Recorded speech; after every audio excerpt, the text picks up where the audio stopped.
বর্তমান সময়ে আসলে কোনটি বেশি জরুরি, গণতান্ত্রিক ধারা ফিরিয়ে আনা নাকি রাষ্ট্রের সংস্কার? ধন্যবাদ আপনাকে। প্রথম দরকার রাষ্ট্রের মানে রাষ্ট্রের মেরামত করা, যেটাকে বলে রাষ্ট্রের সংস্কার। এবং এখানে অনেকগুলো বিষয় আসবে। যেমন ভাই একটা কথা বলছেন, বাংলাদেশের দলীয় সরকার, সামরিক সরকার, তত্ত্বাবধায়ক সরকার সব ছিল, বাট একটা মাত্র সরকার পলাতক। বাংলাদেশের ইতিহাসে কিন্তু আর কেউ নাই যে পলাতক। এক বাইর করেন, জিয়াউর রহমান পলান নাই, মুজিব সাহেব পলান নাই, তারপরে আসেন মুস্তাক সাহেব 83 দিন ছিলেন, সেও পলান নাই, ইরশাদ পলান নাই, খালেদা জিয়া পলান নাই। একমাত্র পলাতক সরকার। এর চেয়ে ব্যর্থতা নাই। ক্রিকেট খেলায় যেমন সবচেয়ে বাজে আউট হইল বোল্ড আউট, এটাকে বলে সেই আউট। অর্থাৎ উনি যদি দেশে কারাগারেও থাকতেন, তার যথেষ্ট সমর্থক আছে, তারা লাইফ পাইতো।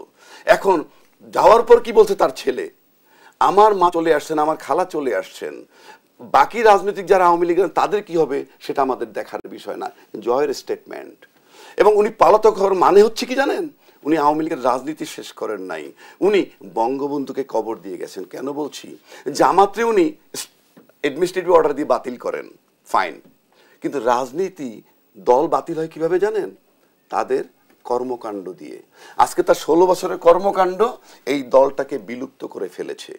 এবং আমি চ্যালেঞ্জ করে বলতেছি, বাংলাদেশের মাটিতে এই আওয়ামী পরিবারের কেউ, মানে শেখ হাসিনা পরিবারের কেউ প্রধানমন্ত্রী আর হবে না। অন্য কেউ হইতে পারে আওয়ামী লীগ থেকে, সেটা রাষ্ট্র সংস্কার না হয় হলো, কিন্তু রাজনীতির সংস্কারটা কিভাবে হবে সেটিও একটি বড় প্রশ্ন। হ্যাঁ, আমি আপনাকে দুটো কথা বলে শেষ করে দিয়েছি, যেহেতু সময় খুব কম। এখানে প্রশাসন একটা ফ্যাক্টর, কারণ শেখ হাসিনা চলে গেছে, ঠিক আছে, কিন্তু শেখ হাসিনার পন্থী যে প্রশাসনের লোক, সেগুলো কিন্তু বহাল তবিয়তে আছে। এবং গত 16 বছর যাবত সে কোটার ভিত্তিতে যাদেরকে প্রবেশ করাইছে, তারা তার পক্ষের গুণগান গাওয়ার চেষ্টা করবে। সেজন্য আজকে তাদের উপদেষ্টা কমিটিতে গেছেন, তাদের খুব ঝুঁকি আছে, তাদের নিজেদের সেফটি প্লাস সোসাইটির নিয়ে চিন্তা তাদের করতে হবে। 2 নম্বর, একটা নির্বাচনের প্রশ্ন অলরেডি কথা শুরু হয়েছে, লম্বা সময় থাকতে পারবে না।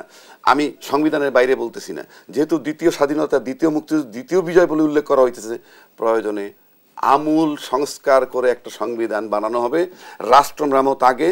এবং রাষ্ট্রের যেহেতু চলে সংবিধান দিয়ে, সুতরাং এই দুইটা মারাত্মকভাবে কাজ করতে হবে। এবং দেশ মেরামত করার পর সমস্ত জঞ্জাল দূর করে অবাধ, সুষ্ঠু, নিরপেক্ষ নির্বাচন যেভাবে দেওয়া যায়, ঠিক তখনই নির্বাচনটা